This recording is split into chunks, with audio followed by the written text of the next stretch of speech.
नमस्कार, स्वागत है आपका और आप देख रहे हैं अपना YouTube चैनल रीमेक एडुपार्ट।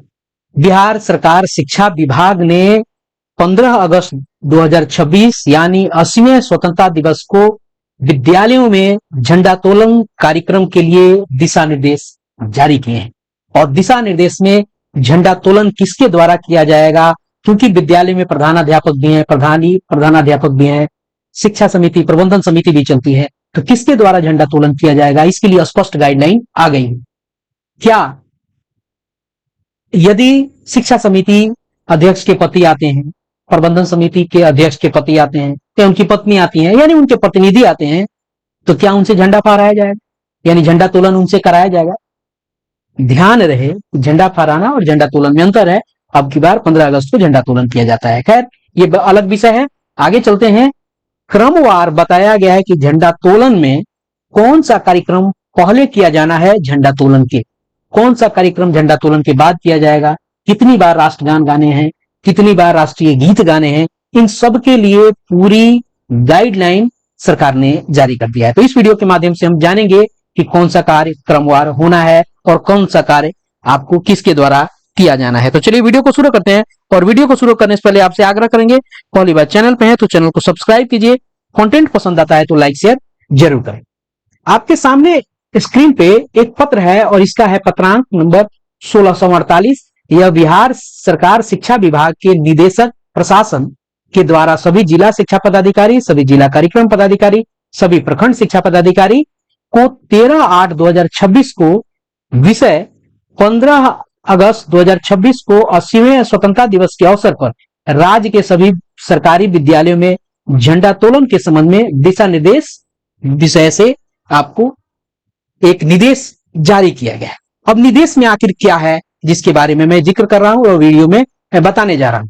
यहां कहा गया है और आपको जानना जरूरी है, इसको क्रमवार जानिएगा तभी चीजें स्पष्ट हो जाएंगी, अन्यथा की स्थिति में चीजें छूट सकती है। आगे देखते हैं, कहा गया कि उपर्युक्त विषय के संबंध में निर्देशानुसार कहना है कि 15 अगस्त 2026 को 80वें स्वतंत्रता दिवस के अवसर पर जिले के सभी विद्यालयों में झंडोत्तोलन कार्यक्रम का आयोजन अत्यंत गरिमापूर्ण, हर्षोल्लास एवं भारतीय झंडा संहिता 2002 के नियमों के अनुकूल किया जाना अनिवार्य है। इस हेतु निम्नलिखित दिशा निर्देशों की कड़ाई से अनुपालन सुनिश्चित किया जाए। तो क्या क्या दिशा निर्देश हैं, आइए हम इसको एक एक करके जानते हैं। स्वतंत्रता दिवस के कार्यक्रम में विद्यालय के सभी शिक्षकों, शिक्षकेतर कर्मचारियों और छात्र छात्राओं की उपस्थिति अनिवार्य होगी। आगे है, विद्यालयों में झंडोत्तोलन करने हेतु अध्यक्ष, प्रबंधन समिति, शिक्षा समिति से अनुरोध किया जाएगा। उनकी अनुपलब्धता की स्थिति में विद्यालय प्रधानाध्यापक द्वारा तथा प्रधानाध्यापक की अनुपलब्धता में वरीय शिक्षकों द्वारा झंडोत्तोलन किया जाएगा। अब इसको जरा स्पष्ट करते हैं।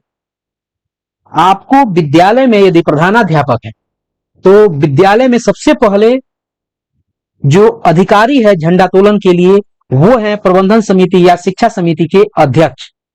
अगर वो अनुरोध उनसे किया जाएगा, अगर वो आते हैं तो सबसे पहले अधिकारी वही है। अगर वो नहीं आते हैं, उनकी अनुपलब्धता की स्थिति में विद्यालय के प्रधानाध्यापक द्वारा झंडोत्तोलन किया जाएगा। अगर प्रधानाध्यापक भी नहीं है तो जो वरीय शिक्षक है वो झंडोत्तोलन करेंगे और उनके द्वारा झंडोत्तोलन किया जाएगा। यहां स्पष्ट किया गया है कि अध्यक्ष, प्रबंध समिति, शिक्षा समिति द्वारा अपने स्थान पे प्रतिनिधि भेजे जाने पर उन्हें सम्मान पूर्वक कार्यक्रम में शामिल किया जाएगा, परंतु किसी भी परिस्थिति में उक्त प्रतिनिधि द्वारा झंडोत्तोलन नहीं किया जाएगा। यहां स्पष्ट है कि अगर प्रबंध समिति या शिक्षा समिति के अध्यक्ष विद्यालय में आते हैं तो उनके द्वारा झंडोत्तोलन किया जाएगा, अन्यथा की स्थिति में अगर प्रतिनिधि भेजते हैं तो उनको सम्मान पूर्वक कार्यक्रम में शामिल कराया जाएगा, लेकिन वो झंडोत्तोलन नहीं करेंगे, चाहे वो अध्यक्ष पति ही क्यों ना हो, अध्यक्ष पत्नी ही क्यों ना हो, अध्यक्ष के बच्चे ही क्यों ना हो, ऐसा कोई प्रावधान नहीं किया जाएगा और कोई भी कार्यक्रम उनके द्वारा एग्जीक्यूट नहीं कराया जाएगा झंडोत्तोलन से संबंधित।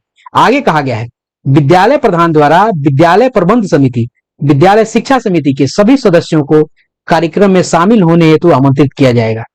विद्यालय प्रधान द्वारा सभी अभिभावकगण को विद्यार्थियों के माध्यम से झंडोत्तोलन कार्यक्रम में सम्मिलित होने हेतु आमंत्रित किया आगे स्पष्ट क्रम बताया गया है कि स्वतंत्रता दिवस का कार्यक्रम निम्नवत क्रमबद्ध रूप से किया जाएगा।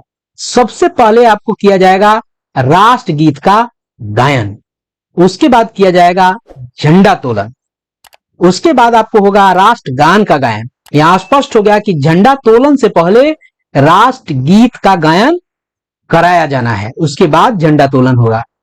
झंडा तोलन के बाद राष्ट्रगान हमेशा की तरह, उसके बाद भाषण, संबोधन जो भी हो वो कराया जाएगा, उसके बाद अन्य कार्यक्रम जो भी आपको कराया जाना। अब जब सारे कार्यक्रम खत्म हो जाते हैं तो अंत में आपको राष्ट्रीय गीत का गायन होगा और उसके बाद तदोपरांत राष्ट्रगान के साथ कार्यक्रम समाप्त किया जाएगा। यानी 2 बार राष्ट्रीय गीत और 2 बार राष्ट्रगान का प्रावधान इस दिशा निर्देश के अनुसार किया गया है। आगे लिखा गया कि अतः आप सभी को निर्देशित किया जाता है कि उपरोक्त आदेशों का अक्षरशः अनुपालन सुनिश्चित कराने हेतु अपने अधीनस्थ सभी विद्यालयों को अपने स्तर से सूचित किया जाए। ये एक स्पष्ट गाइडलाइन आई है जिसको आपने देखा, और इसी गाइडलाइन, इसी दिशा निर्देश के अनुसार पूरे झंडोत्तोलन कार्यक्रम को कराया जाना है, और कब और क्या कैसे कराया जाना है आपको हमने इस वीडियो के माध्यम से बताया। तो इस वीडियो में इतना ही, मिलते हैं जल्दी ही नए कंटेंट और नए इन्फॉर्मेशन के साथ। वीडियो पसंद आया, कंटेंट पसंद आया तो लाइक शेयर जरूर कीजिएगा। अभी तक नहीं जुड़े हैं तो सब्सक्राइब कीजिए। अपना ख्याल रखिए। जय हिंद।